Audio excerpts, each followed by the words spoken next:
छत्रपती शिवाजी महाराज महाराजस्व समाधान शिबिर अभियान वखारपाडा इथं आयोजन. छत्रपती शिवाजी महाराज महाराजस्व समाधान शिबिर अभियान 14 मार्च रोजी स्थळ वखारपाडा. आयोजक मंडळ अधिकारी व ग्राम महसूल अधिकारी, जोगमोडी मंडळ. दीप प्रज्वलन आणि प्रतिमा पूजन. मान्यवरांच्या हस्ते प्रमुख अतिथी स्वागत व सत्कार. मान्य श्री राजेंद्र वाघ, उपजिल्हाधिकारी नाशिक, श्री शिवाजी गवळी, तहसीलदार पेठ. यावेळी प्रमुख पाहुण्यांचं स्वागत व मान्यवरांच्या हस्ते सत्कार मार्गदर्शन. प्रास्ताविक श्री सोनोने, प्रशासन, नायब तहसीलदार पेठ, पेसा सत्र महसूल गाव वखारपाड्याचे उद्घाटन. ग्रुप ग्रामपंचायत माळेगाव. या शिबिरात सर्वसामान्य नागरिक, शेतकरी, महिला व विद्यार्थ्यांच्या महसूल विभागाशी संबंधित दैनंदिन प्रश्नांचं तात्काळ निराकरण करण्यासाठी शासनाच्या आदेशानुसार छत्रपती शिवाजी महाराज महाराजस्व समाधान शिबिर अभियान टप्पा क्रमांक 1 राबवण्यात आला. या शिबिराचं आयोजन जिल्हा परिषद प्राथमिक शाळा वखारपाडा, हनुमान मंदिर, सभामंडप इथं सर्व शासकीय विभागाचे स्टॉल लावून महसूल विभागाच्या प्रलंबित फेरफार, सामाजिक अर्थसहाय्य योजनांचे लाभ मंजूर करून आदेश वाटप, सातबारा उतारामधील चुकांची दुरुस्ती, विद्यार्थ्यांसाठी दाखले वाटप, डिजिटल साक्षीचे सातबारे उतारे, तुकडेबंदी कायद्याच्या उल्लंघनाबाबतच्या प्रकरणाचा निपटारा, 8 उताराचं वाटप, पानंद रस्त्यांच्या प्रशासकीय मान्यतेचे आदेश, उत्पन्न, रहिवासी व जात प्रमाणपत्र वाटप, घरांसाठी पट्टे वाटप, ई मोजणी, नॉन क्रिमिनल प्रमाणपत्र वाटप, ॲग्री स्टॅक व पीएम किसान नोंदणी योजनांची माहिती, नवीन रेशन कार्ड दुरुस्ती व वाटप, सामाजिक लाभाच्या योजना, संजय गांधी निराधार योजना व वनपट्टे प्रमाणपत्र वाटप, Ayushman Bharat card, MNREGA job card, दिव्यांग प्रमाणपत्र, जन्म प्रमाणपत्र इत्यादी, कृषी विभाग व भूमी अभिलेख विभाग, बालविकास प्रकल्प विभाग, आदिवासी विभाग, एसटी महामंडळ यांच्याकडे योजना व सेवा तसेच नागरी सुविधा माहिती दिली.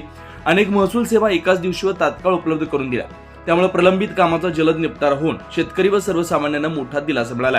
यावेळी मोठ्या संख्येनं तालुक्यातील सर्वसामान्य नागरिक, शेतकरी, महिला, विद्यार्थी, राजकीय नेते, अनेक पक्षांचे तालुकाध्यक्ष, चेअरमन, व्हाईस चेअरमन, जिल्हा परिषद सदस्य, सभापती, उपसभापती, युवा नेते, सरपंच, उपसरपंच, पोलीस पाटील, आशा सेविका, अंगणवाडी सेविका, मदतनीस, शासकीय कर्मचारी मोठ्या संख्येनं उपस्थित होते. शेवटी आभार प्रदर्शन श्री SP गांगोडे, मंडलाधिकारी जोगमोडी, कार्यक्रमाचे सूत्रसंचालन महेश राऊत सर यांनी केलं. कार्यक्रमाची सांगता शेवटी राष्ट्रगीताने झाली. महाराजस्व अभियान समाधान शिबिर अंतर्गत या ठिकाणी उपस्थित असलेले या गावचे प्रथम नागरिक दिलीप राऊत, शिवसेना तालुका अध्यक्ष कांबळे साहेब, श्यामभाऊ गावित शिवसेना पदाधिकारी, रामभाऊ बहाणे कम्युनिस्ट पार्टीचे सेक्रेटरी, तसेच भूमी तालुका भूमी अभिलेखचे विभाग प्रमुख बैरट मॅडम, इतर सर्व विभाग प्रमुख, या ठिकाणी उपस्थित सर्व पोलीस पाटील, ग्रामस्थ, विद्यार्थी. ही जी काही योजना आहे 18 फेब्रुवारीला जे काय महाराष्ट्र शासनाने परिपत्र काढले, GR काढलेला आहे, याचा उद्देश एवढा आहे की आपले जेवढे जे काही मंडळ असतील त्या मंडळामध्ये अंतर्भूत असलेले जेवढे ग्रामपंचायत असतील तर या ग्रामपंचायतीमध्ये सभा घेऊन त्या ठिकाणी ज्या सभेच्या मार्फत जे सरपंच असतील, प्रभागाचे जे ग्रामपंचायत सदस्य असतील, तर या सदस्यांमार्फत किंवा तालुक्याच्या पदाधिकाऱ्यांमार्फत ही जी काही योजना आहे या योजनेअंतर्गत त्या प्रत्यक्ष लाभार्थ्यांपर्यंत जाऊन जे काही वेगवेगळे आपण या योजनेचा लाभ देणार आहोत त्यांची माहिती सांगणं आणि त्यांच्याकडून अर्ज घेणं. अर्ज घेतल्यानंतर ते तात्काळ त्या अर्जावरती कारवाई करून प्रत्यक्ष ज्या दिवशी मंडळामध्ये आपण ही सभा आयोजित करणार असणार त्यावेळी त्या लाभार्थ्यांना, त्या सर्वसामान्य जनतेला, महिलेला, विद्यार्थ्यांना लाभ देणं हा या मागचा उद्देश आहे. मग याच्यामध्ये कोणकोणते आले? आता याच्यामध्ये एक आलं सातबारा. सर्वात आपल्या दिवाळीचं असेल सातबारा. बऱ्याच वेळी आपण पूर्वी ऑफलाईन सातबारामध्ये हाताने लिहिलं जायचं. आताचा सातबारा जो आहे तो ऑनलाईन आहे. आता हे ऑफलाईन सातबारा म्हणजे हस्तलिखित सातबारा आणि ऑनलाईनच्या सातबारामध्ये हे फीडिंग करताना काही ठिकाणी बऱ्याच ठिकाणी चुका झालेल्या आहेत. समजा उदाहरणार्थ श्यामा असेल तर श्यामराव झाला असेल किंवा असं वेगवेगळे जे काही चुका झाले असेल. भिकाजी असं झालं असेल, तर हे जे काय प्रत्यक्ष त्या गावात जाऊन आमचे जे तलाठी असतील त्यांनी सातबारा वाचन करायचं. वाचल्यानंतर तिथे जे काही त्रुटी असतील त्या त्रुटी प्रत्यक्ष त्या लाभार्थ्यांकडून काय करायचं, अर्ज घ्यायचा, लगेच त्या दुरुस्ती करून दुरुस्त सातबारा या शिबिराच्या दिवशी वाटप करणं हा त्यामागचा एक उद्देश आहे. त्याच्यानंतर दुसरं, बरेच आपल्या याच्यामध्ये विद्यार्थ्यांचे शाळा सोडणे, आपलं जातीचा दाखला नसतो, उत्पन्न दाखला नसतो, त्याच्यामुळे शिक्षणापासून किंवा शिक्षणाच्या विविध ज्या योजना असतात त्याच्यापासून वंचित राहून जातो. बऱ्याच पालकांना जातीचा दाखला कसा काढावा हे माहीत नसतं, उत्पन्नाचा दाखला कसं काढावं हे माहीत नसतं, आदिवासी प्रमाणपत्र कसं काढावं हे माहीत नसतं. आणि मग ह्या मार्फत, या योजनेच्या मार्फत प्रत्यक्ष जे काय माहिती केंद्र असतील ते प्रत्यक्ष शाळेत जाणार, त्या शाळेमध्ये त्या मुख्याध्यापकांना, शिक्षकांच्या मार्फत त्या विद्यार्थ्यांपर्यंत ते दाखले कसं काढायचं त्याची माहिती देणार. आणि ते सगळं ते दाखल्यांचे ज्यांना आवश्यक आहे ते दाखले तिथं शाळेत गोळा करून ते महाराष्ट्र केंद्रामध्ये अपलोड केल्यानंतर त्या 2 दिवसामध्ये पटकन तो दाखला आम्ही देऊन ते दाखले या दिवशी वितरित करणं हा त्यामागचा एक उद्देश आहे. म्हणजे असं हे वेगवेगळे उद्देश आहेत. आता उदाहरणार्थ बऱ्याच गावामध्ये आपल्या संजय गांधी योजना असेल, इंदिरा गांधीच्या योजना जे असतील, पेन्शनच्या योजना, आता याच्यामध्ये बरेच जणांना माहीत नसतं. आता इंदिरा गांधीच्या योजना म्हणजे काय, राष्ट्रीय इंदिरा गांधी योजना म्हणजे काय, ज्यांचं नाव दारिद्र्य रेषेखाली आहे, ज्यांचं नाव दारिद्र्य रेषेखाली योजनेमध्ये नाव आहे आणि ज्यांचं वय 60 पेक्षा जास्त आहे, तर अशा व्यक्तींनी दारिद्र्य रेषेखालचं कार्ड आणि तुमचं वयाचा एक पुरावा अर्ज भरून द्यायचं. 2 दिवसात आम्ही ते अर्ज छाननी करून मंजूर करून प्रत्यक्ष त्या दिवशी आहे, म्हणजे ज्या दिवशी शिबिर असेल त्या दिवशी प्रत्यक्ष त्या लाभार्थ्यांना आपण ते लाभ देणार आहोत. आता याच्यामध्ये 2 प्रकार असतात, म्हणजे संजय राष्ट्रीय वृद्धापकाळ म्हणजे ज्यांचं वय 60 आहे आणि दारिद्र्याखाली नाव आहे असं ते पात्र असणार. पण दारिद्र्याखाली नाव आहे, एखादी विधवा झाली असेल पण वय 40 पेक्षा जास्त असेल तर ती सुद्धा या योजनेचा लाभार्थी असणार आहे. म्हणजे यासाठी जे काही डॉक्युमेंट असणार आहेत हे डॉक्युमेंट आमच्या तलाठी मार्फत ह्या तुमच्यापर्यंत दिले जाणार आहे.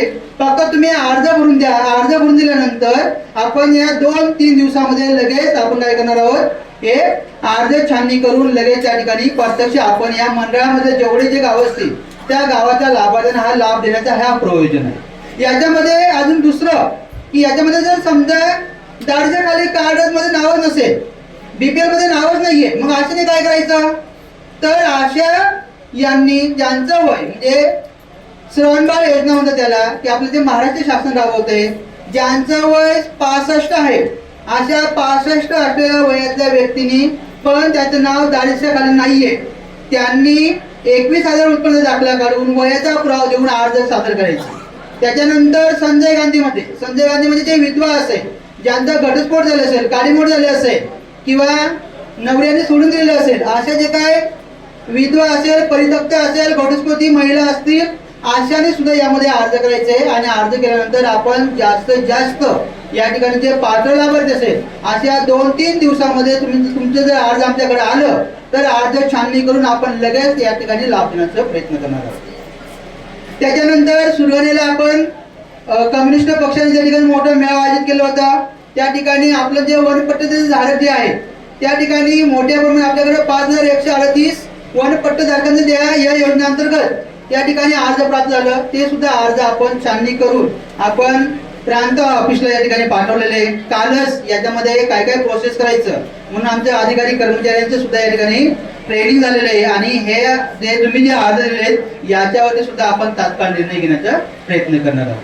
त्याच्यानंतर या ठिकाणी डिजिटल सातबारा. पूर्वी कसं होतं की प्रत्यक्ष समजा वखारपाड्याचे जे व्यक्ती असेल ज्यांना सातबारा पाहिजे असेल तर तो पैठला जाणार, जोगमुळे जाणार, जिथं तलाठी सजा असेल तिथं जाणार आणि मग तात्यांकडून हसला ते सहीचा सातबारा घेणार. या योजनेअंतर्गत याच्या पुढं कुठेही तलाट्यांकडे जायची गरज नाहीये. तुमची जी ग्रामपंचायत असेल किंवा तुमच्याकडे ज्यांच्या घरी कम्प्युटर असेल तिथंच आपल्या गावातला सातबारा हा डिजिटल सातबारा सॉफ्टवेअर मिळणार आहे.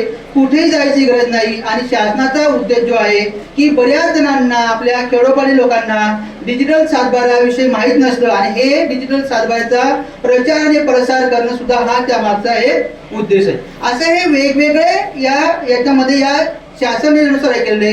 एवढंच नाही तर प्रत्येक विभागाचं म्हणजे महिला बाल कल्याण असेल, एसटी महामंडळ असेल, वितरण विभागचं असेल, तर ह्या किंवा आरोग्य विभाग असेल तर यांच्या जे काही योजना आहेत त्या योजनेविषयी माहिती तुमच्यापर्यंत पोहोचवणं, तुमच्याकडून अर्ज घेणं आणि त्याच्यावरती तात्काळ कारवाई करून तो लाभ हा तुमच्यापर्यंत पोहोचवणं हा योजनेमागचा आहे. या ठिकाणी मला सर्वांना या ठिकाणी सांगायचं आहे की आता या ठिकाणी आमचं पुरवठा विभाग पण इथं बसलेलं आहे.